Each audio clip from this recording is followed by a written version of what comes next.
Good afternoon, everybody, and welcome to our LinkedIn Live with Gina London. Gina is here today because we're going to talk about a topic that people probably have forgotten about a little bit, but it's actually really important, remote workers and how to help them feel seen, heard, and valued.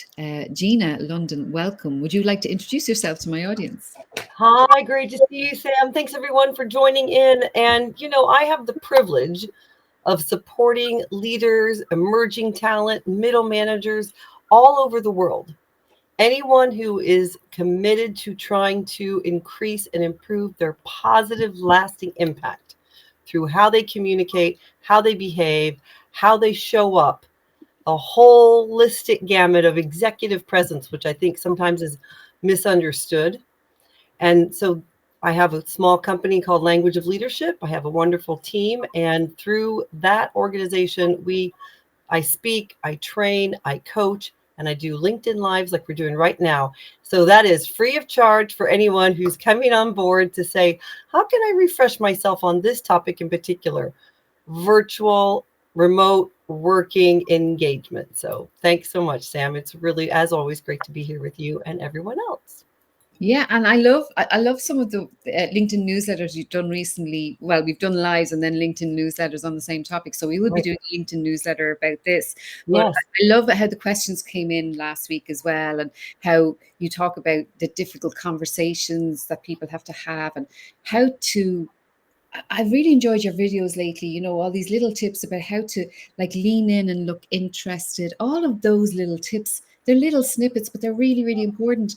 And like for people on like virtual remote working, can you give us some tips on how to appear, maybe to start with, how to appear online? Absolutely. And I think it's really important, first of all, anyone who might be listening, this way of working, this hybrid, this virtual flexibility that many organizations are providing, continuing to provide, isn't going away.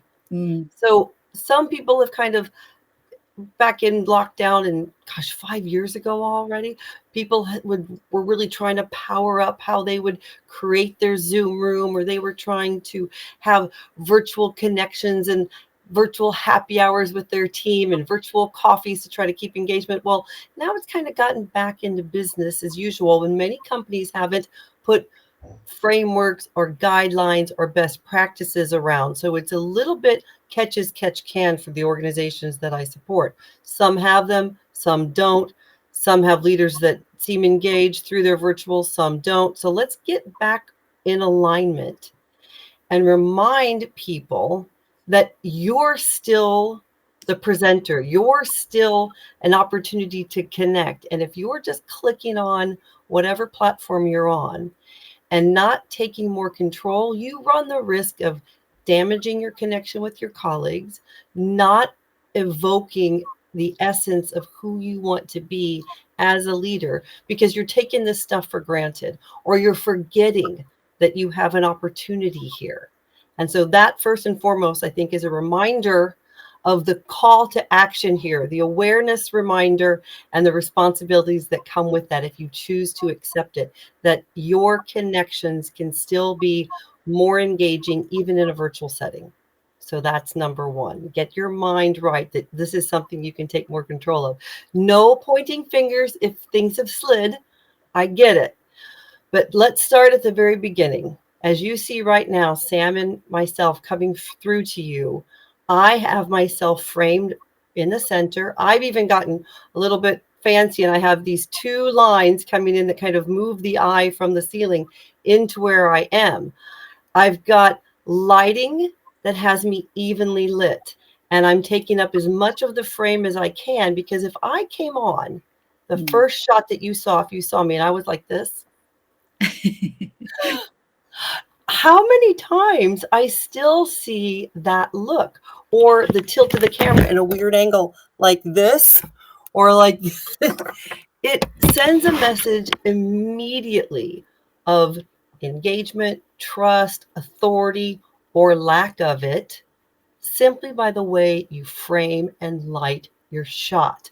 You can take more control of it. You don't have to have a logo mounted on a mirror, which some people ask me, is this a virtual background? But no, It's real. You don't have to put up a logo, but you do have an opportunity to take more control. And I think that's the first place to start. If you have curtains or you have lights windows behind you like I do, and you leave them open, and depending on the time of day, you're flooded with backlight, which makes you look like a silhouette, also not good. If I didn't have this headlight on top where it is turned on, look what happened.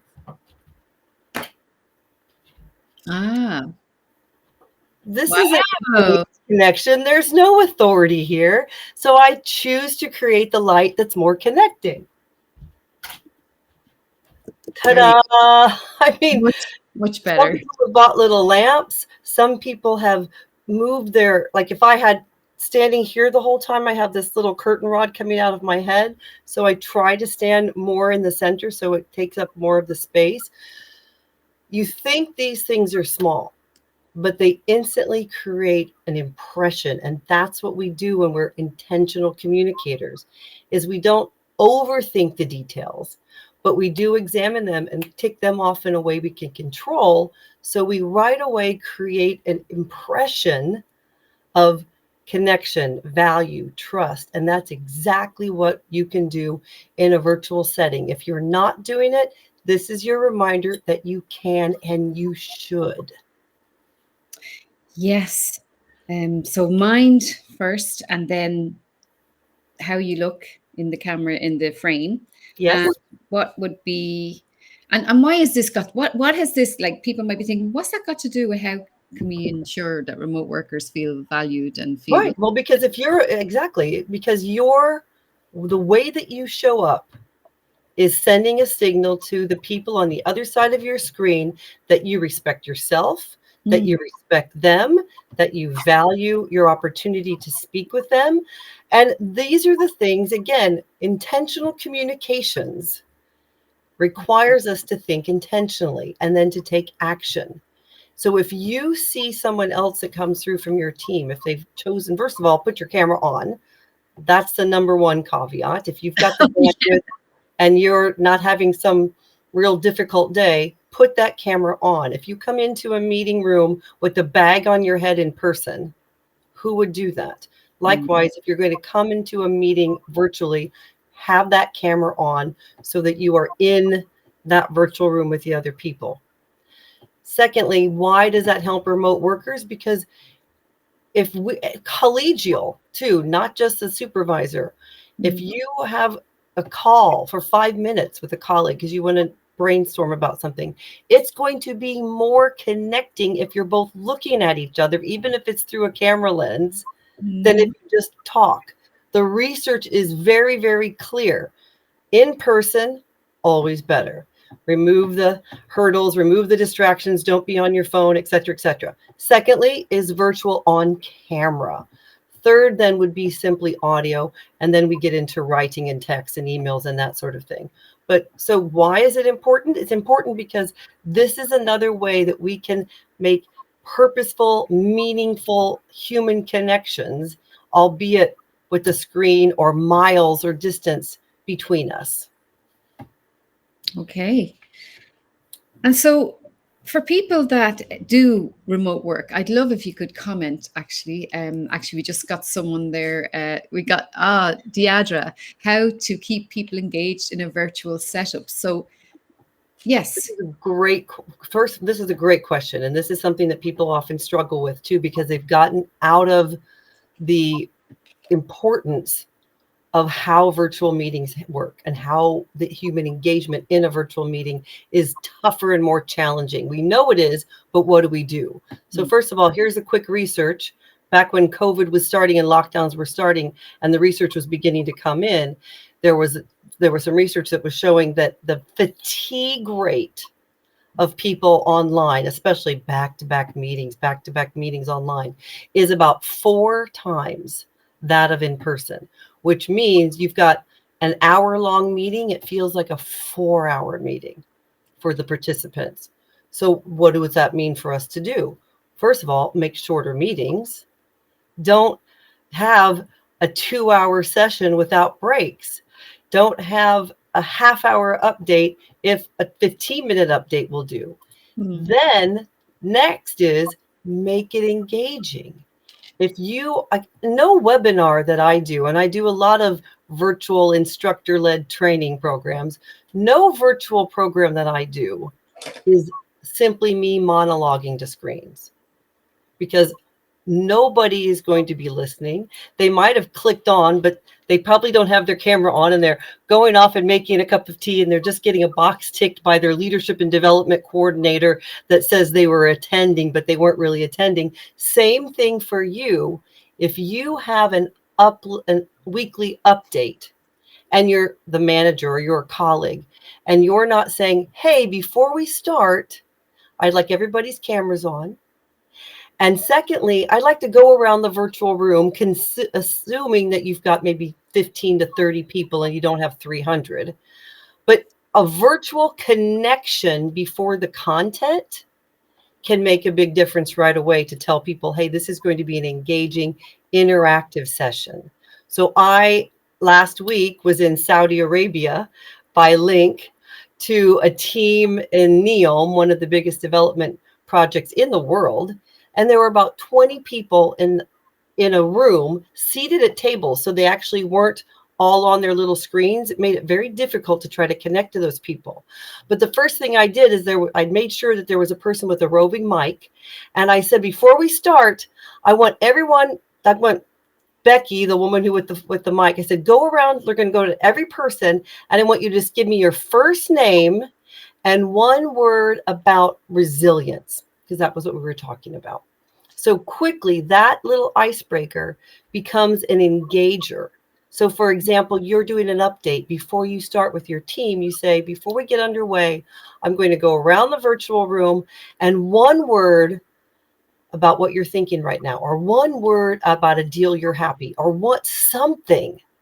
So make your meetings shorter, make your meetings more engaging, break up your monologues with either a question or an ask. Hey, I'd love to hear more from Sam. Or, hey, I see that Deidre is sitting there. Can you tell me about something you're excited about today? Give me 30 seconds. These breakups will make people get out of passive listening, falling asleep mode. So that's one thing. You then, next on the responsibility choice for you, as if you're the speaker, you hear how I'm giving urgency and energy to my voice. Now, this is a positive topic, so I'm giving that inflection of enthusiasm, where if I were giving something very serious, I would still have projection. I would still have a sense of urgency pace, but I would have a more serious tone. I would stop and ask more questions. And that, again, your voice is the number one sense that people are receiving you from. So if you're talking like this and you're monologuing and you're just reading some information, you are going to make your audience just wish they weren't there. Likewise, one final thing, keep your energy and your voice strong. Make it engaging when you're asking questions and get some type of interaction from your audience. And make sure you're asking more questions and you're breaking up your monologuing. And finally, it's really important that you don't read if you can help it. If you've got prepared notes and you're looking down like this and you're talking like this and you've forgotten to connect with that screen or that camera, again, people are going to lose the will to live. Oh yeah, I mean, even I know when we're doing these LinkedIn lives, like Martin has just asked a question. Deidre's here, Deborah has here and said she loves it. But even engaging with the audience when they put comments in is a huge thing, isn't it? So Martin has a question actually there. So one thing, thank you for this. One thing I think is important to remind people of is that you're the tour guide of their experience, not your slides. Yep. So a lot of people, we still hear the whole kind of, okay, 1 second while I get up my slides. And it's kind of, we get uncomfortable because if we have to manage our own slides, we're shifting our focus from the audience to our tech. And I am the first person to say, I am not great with tech. I've gotten much more comfortable, though, and all of us should, of sharing that. Mhm. Meaning, hey, keep your energy up. Hey, I'm really looking forward to sharing our sales projections for this quarter. Bear with me while I have some slides. And here's where you can build in the engagement part to the question. I would going to ask, so prep them for what's about to happen. I'm going to be asking some questions of you, and we've got the chat box ready to go. If you don't feel comfortable putting up your virtual hand, pop something in the chat. I'm going to try to be watching both. I call this cooking show pattern or tour guide guidance, meaning you say, hey, look over at the left side of out the left window of your bus because you're going to see that zebra. Or the same idea with the cooking show. Now I'm going to put in some flour, and now I'm going to add some oregano. Tell them what you want them to do. Remind them of what they're in store for in an enthusiastic way, if at all possible. Reminding people, giving them permission to come off mute and ask me a question at any time, to pop those questions right there in the chat, to I would love also beforehand, if you can, appoint a rabbit hole watcher. Hey, if I start to go down on a tangent, I'd love for you to raise your hand or come off mute and remind me, here's the things we want to cover, because it is a natural. And there is a tendency to monologue. Likewise, you can also anoint or appoint a timekeeper, which could be working hand in hand with your rabbit hole watcher. You can also appoint someone in the group to be your chat box watcher if you're focusing on the slides or your notes. I think it's really important, again, give people little activities to help them be more actively engaged and not passively sitting there listening to about a third of what you're saying. So those types of practical tips, because I do this. So I know, for example, when I have groups, I will often ask the team leader, give me the participants who have opted in, and I'll make a little list of them, and I put those names in a hat. And if I don't get someone who volunteers when I present a discussion point or when I'm going to talk about a topic, I'll usually give a prompt like this. I'll say, now let's ask about who's struggling with virtual remote working. 3, 2, 1. Now that kickoff, but that back time count often prompts people differently than if I were just to ask the question. Right. I see it all the time when I go, question, 3. I'm looking for an answer. I'm looking for someone to come on, be brave off mute and with their virtual hand. 3, 2, 1. When I do that, it's surprising how many mute will come on. I don't wait very long because crickets in a virtual setting can be really extended and feel uncomfortable. So I might wait a couple of beats. If I don't see anyone, I'll say, I go for the volunteers, but if I don't get a volunteer, I have a hat of names and I'm going to draw out a voluntold. It always gets a laugh. And then it makes people go, oh, she knows who we are. So in a virtual setting, the more that you can let them know that you see them, the more they're going to feel engaged, not like you're going to put them on the hot seat. So you need to create a psychological safe space for people in a virtual setting.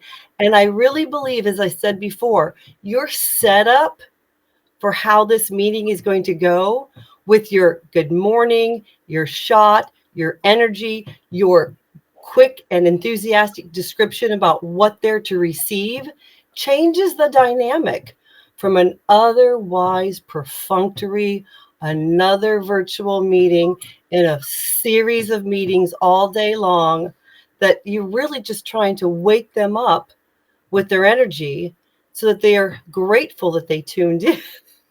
Yeah, absolutely. And actually, I have another question. Did you see Martin's question? You kind of covered Martin's questions, how to best address the challenges when presenting to a group as a Yeah, that was my whole answer to him, in fact, Martin. So back to you again.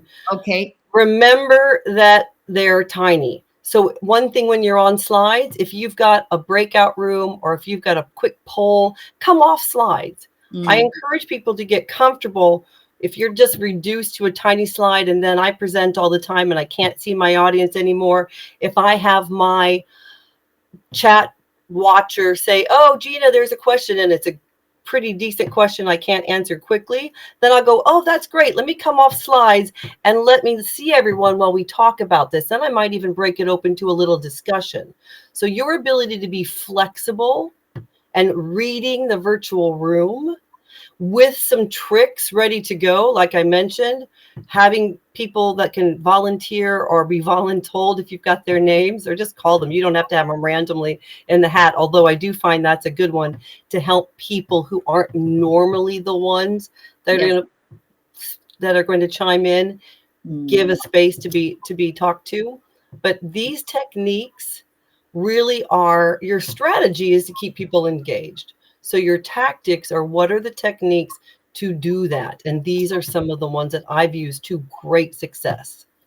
I have one that I use as Tell well. me. Okay. So for example, Martin and Deidre and Deborah, everyone who's here, where are you joining us from?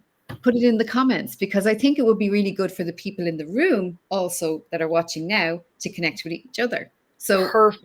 No, that's a great one. And in fact, that's a very good one. Oftentimes I'm working with one team in one location, but there are plenty of times when I'm doing for an organization, they have teams all over the place. And that is a great connection before the content icebreaker to get people to feel comfortable to post something on the chat. People seem to be more comfortable posting on chat than they are talking, but you still have to warm them up. So that's a great tip, Sam. Yeah, well said. Thank you. We did at Social Media Fest, actually. We asked everyone where they were joining us from. And apparently, while the event was going on, my sister Roz was in the chat, and she said they all ended up networking in the chat.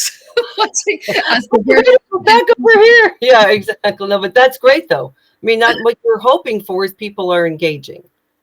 Yeah. So we're already getting Hi, Philippines. Excellent. This is great. Darren. Yeah, so please, let's go ahead. Post where you are. I'd love to shout out. Hi, Darren. Hi, Deborah.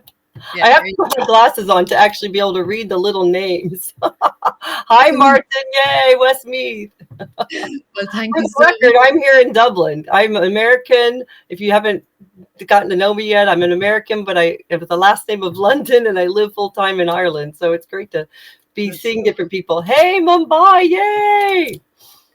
And I'm in Wexford. Yes, this is just down the street from Dublin. Those of you who might not know Ireland the way I have come to learn it now. Well, we have another question. I think it might be from Andrew. I don't think it's shown up. Tips for building psychological safety. This is a really good question. Yeah, of course. Tips for building psychological safety with a remote team so that people are comfortable to give direct and honest feedback. Yes, that is essential. And again, situational awareness is critical here. So if you are meeting with a team that you're familiar with, and maybe you're their manager or you're a colleague speaking to them, be very aware of what their day has been like up until this point. And you might have variables here. Who's calling in after hours because they're in a different part of the world? Who's calling in super early because they're in a different part of the world? These awareness things right away by you, remember we talked about you set the stage. So take time at the beginning. Your opening lines set the tone for what people are about to receive and how you identify and acknowledge them. Thanks to our team from India who's coming in later today. Thanks from our team members who are in North America who are coming in super early today. If you've got an ability to name check some people, absolutely do. Hi, Bahrain. You are on my list of countries that I would love to engage in person. So please put that little note out there that I have not been to Bahrain other than the airport. And I would love to come to where you are. But when we're thinking about the topic of creating psychological safety, a couple things to be in mind. Again, your voice and your energy shows that you care. So don't say it as a one-off. You need to be able to think about your tonality. Hey, we're going to be talking about this merger. this incoming company. And I know some of you are concerned about what that might mean for redundancies, for support that we're giving. Do you see what I just did there? I slowed my voice. I'm trying to look into the camera so that I'm trying to have people feel like I'm looking right at them. And I'm also giving a more roundness to my words. Now, this is not faking it. This is being aware of what your inflection, your tonality, your pace creates that space. Remember, I've already established that our voice is the number one way people are taking signals from us right now. So you need to be aware that you can control your voice just like a musical instrument. If I walked into a meeting and said, okay, we're going to talk about this merger and acquisition, and there's some redundancies coming on. Wow, I am so tone deaf. I'm coming in like a marching band. I need to be able to come in slower and say, hey, I know a lot of you are coming in from different parts of the world. We appreciate all the work that we do. I know there's been a lot of discussion around this impending merger. I'm using this because I do have a client in Germany, a bank that is experiencing this right now. And your virtual impression that you can give needs to be dialed up or dialed down depending on the message that you're delivering. It's the same communications awareness, choices, and the experience that you're providing. So, first of all, think about what your audience is going through: time zones, workload, what is happening in the organization, big or small. If it's a one-on-one, be also aware of that individual. Is it the busy boss that you're talking to and they really don't like meetings after 4 o'clock on a Thursday and you're talking to them at 4:30? I mean, these types of things make a difference. So creating psychological safety is being aware of the other people, being aware of the situations that they may be experiencing, and giving voice to that, giving them then permission, saying there's going to be an opportunity for questions all along, or we're going to save 20 minutes for questions at the end. And in the meantime, I also want you to put your thoughts um, uh, here on the chat. You might also want to give an anonymous way that people contribute in some sort of a poll as well. But thinking beforehand and prepping that is really important. And I would also encourage you, if it's a long session, remind people, like another public service announcement about maybe you had some heated discussion and now we need to bring it back into safe zone for other people to not feel off put. But your ability to be aware and make choices as that intentional communicator, this stuff doesn't just happen naturally. It is often a matter of your preparation, your experience. If you write some words about psychological safety or any kind of preface for your meeting, practice them out loud. Because if you have to look down at your words because you're reading every single line, it's not going to feel nearly as connecting or as authentic as if you look up and try to speak from the heart. This stuff seems so simple, but I promise you it's not that easy if you haven't begun to start to take it seriously and start to embed it and practice it and role model it and adjust when necessary. I was in an in-person meeting in the Philippines actually a couple of years ago, and I had the HR director say, I think actually you need to give a little more space for creating a psychological safe zone for everyone, because they're going to be presenting live in front of an Emmy award-winning former CNN broadcaster, and that's intimidating. And I had forgotten about that part of my profile that could give people pause. So it's on me to be extra aware and also be humble and reflective enough if someone gives me a correction midstream to take the feedback and course correct. It's okay. We're human. We don't get it right all the time. And that's why we're here learning together. Exactly. We're getting lots of comments. Thank you so much, everybody who's Yes, putting thank you. I'm questions and thrilled. comments in. It's lovely. So it's actually, we're doing it in real time. We're actually doing it in real time. So did you see that question from Philip? No, please read it because oh, it's the one up right now. What's your thought process when it comes to planning post-presentation follow-ups like questionnaires or surveys? Do they help with feedback? Ah, I absolutely love post surveys as long as that survey feedback is distributed to the people that were there and that there's some sort of an action that's taken as a result. Too often, again, my favorite word for today, I think, is becoming perfunctory. If it's just an exercise, like, please fill out our survey about how this went, and people fill it out, but they never see the results, or they don't actually see an action. Like, let's say the feedback was, it was super dry, or I didn't get a chance to say anything, or it was tone deaf for whatever reason. And you go, thanks for that survey, and it just goes into a file cabinet somewhere, then people are, one, going to be less likely to fill out a survey the next time. And two, they're also probably less likely to join your next webinar, or if it's a meeting that they don't have to go to, they won't go to it because they don't feel like there was the actual connection. So by all means, do post meeting surveys.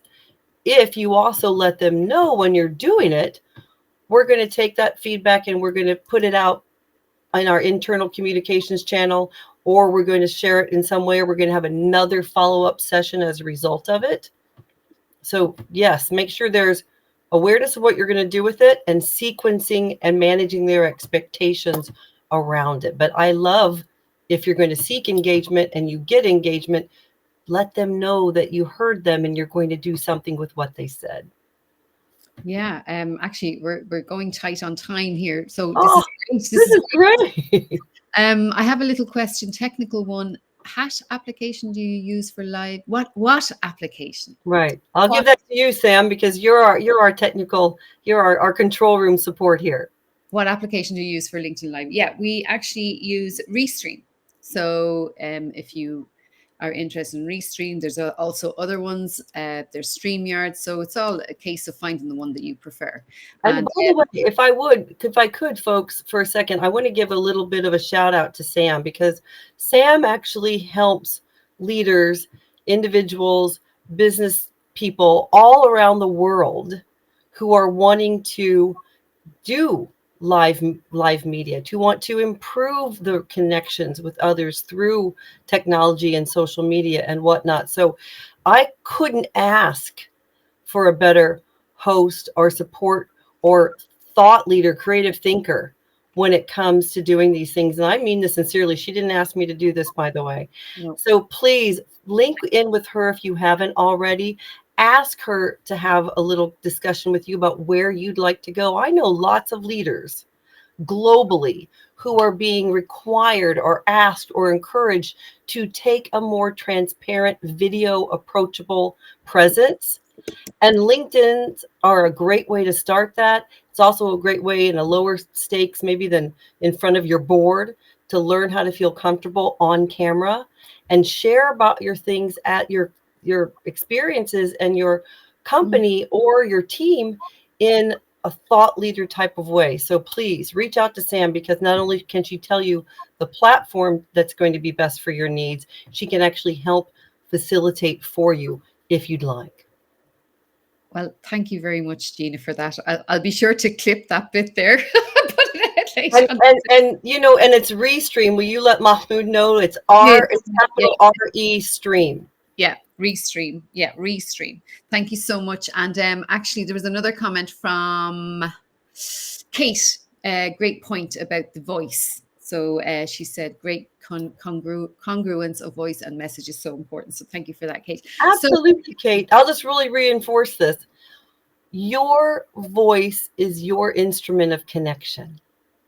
No matter if you're a first language English speaker, no matter if you're a junior employee or you are the senior leader, if you don't have, as Kate said, congruency or alignment or connection between your face to your voice and the words you are delivering, people are not receiving you in the same way that you probably intend. That is one of the cruxes of what I do work with on my clients, is helping them find a way to power up their voice appropriately to match the tone and the words of their message. And that makes a big difference for rapport, for motivation, for persuasion. And it is essential. It is essential that we take more control of our humanness in an otherwise AI tech-driven world. Yeah. Absolutely. And you do it so well, Gina. And Damien, I see your query there. It could be in your LinkedIn settings. That's why your name is not showing up. And thank you for your kind words, Mahmoud. And Martin, yes, thank you so much. So, Gina, let's ask our audience while they're here.